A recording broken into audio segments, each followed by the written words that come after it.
alignment, intuition, vibration. What does it all mean? Well, I'm gonna break it down for you. I'm Christy Sturdivant, and I love talking about energy in relation to the universal laws as well as human design. I really understand how energy flows through all the laws in the universe in correlation with all the laws in our body, and that's what I want to talk to you about today. I want to talk about what is our energy, what is it made up of, and how do I use it to co-create with the universe, because that's what I really want to know, right? So let's talk energy. We know that everything is made of energy. We are made of energy, our animals are made of energy, this notebook is made of energy. Everything is made up of energy. Science has taught us that. We're different as humans because we are the only ones who can co-create our own reality with the universe. We do that by breaking our energy down into 3 parts. So, our energy, or our overall vibration or frequency, is made up of our thoughts, our emotions, and our physical actions. And when we combine all of those together and they are flowing perfectly, or actually not even when they're flowing perfectly, just when they're flowing in general, they make up our overall vibration, which sends out a frequency to the universe and signals to the universe like, hey, this is what we want right now. If you are intentional about your thoughts and you are very, very aware of your emotions and making sure that those are flowing properly, and you're taking the proper actions to actually bring things towards you that you want from the universe, then perfect. You're in really great alignment and you are probably going to start attracting what it is you want. But regardless of whether or not you are aware of your thoughts and you're letting those run amok, or maybe you're suppressing your emotions and not really feeling them through, or maybe you're just kind of sitting around and waiting for things to happen, which all of us do, so no worries. That's also going to be sending out a signal to the universe to bring something towards us.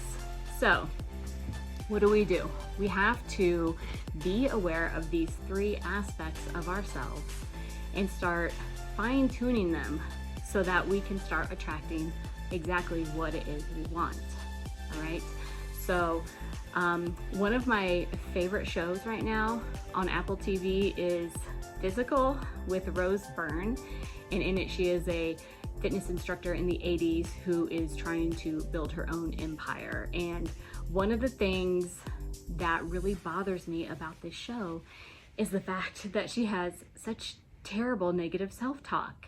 And I think that it's very triggering for me because that is something that I dealt with a lot in my earlier years, in my late teens, all through my 20s, is I constantly had this voice in my head, and this voice was always putting me down.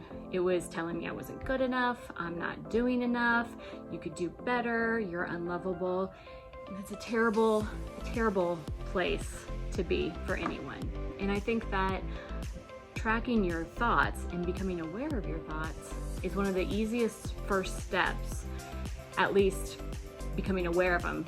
But changing your thoughts is probably going to be one of the easiest things that you can do when you're starting to hone in on your energy and trying to make it so that you can start attracting the things you want.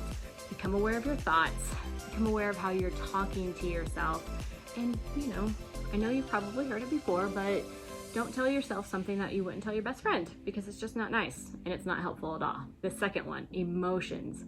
Emotions are, well, they're kind of a minefield or a battlefield. Emotions are probably the most important thing to kind of be aware of and make sure that you are feeling into them, because emotions are probably the strongest of these 3 energetic aspects that is relaying what we want to the universe. The universe can only bring us what we feel in our bodies. and what we feel like we can have and what we can embody inside of us. So if you are someone who doesn't like your emotions, I've been there, maybe has a hard time either expressing them, or you repress them, or you ignore them, you know, that's a very important thing to work through. Find someone that you trust and start working through those, because if you can feel it, then you can bring it to you. And if you can feel it and you can visualize it, that's a powerhouse. Okay, so the last part of your energy that is crucial in co-creation is taking action. And this one is kind of difficult sometimes because we all just want what we want. We want it right now, right? But the universe doesn't do that for us, because a lot of times we might not be ready to accept what it is we're bringing us. Kind of one of those reasons why a high percentage of people who win the lottery lose the money relatively quickly, is because they have somehow put themselves at that very high vibration to bring in that money, but they are not emotionally or even mentally ready to accept all of the chaos that that kind of energetic influx brings in. So taking action is super important, right? Because we're co-creating with the universe. We're actually saying, okay, meet me halfway, let's go. So when you are hearing these terms like intuition, in alignment, or keeping a high vibe or whatever, that's what we're talking about. Keeping your thoughts, your emotions, and your actions all intentionally working together. Have that energy moving around in a nice fluid motion so that you can give the universe very crystal clear signals about what it is you want, so that you can bring it to you quicker. That is energy in a nutshell, which I think is helpful to know about, or at least my perception of what energy is, before we dive into all the universal laws. So if you like what you hear here, please consider subscribing to this account so you can stay updated on all my insights about energy and the universal laws, because they are super important and everybody needs to be aware of them and understand how they work, and, you know, use them so you can create your best life. Until next time, bye.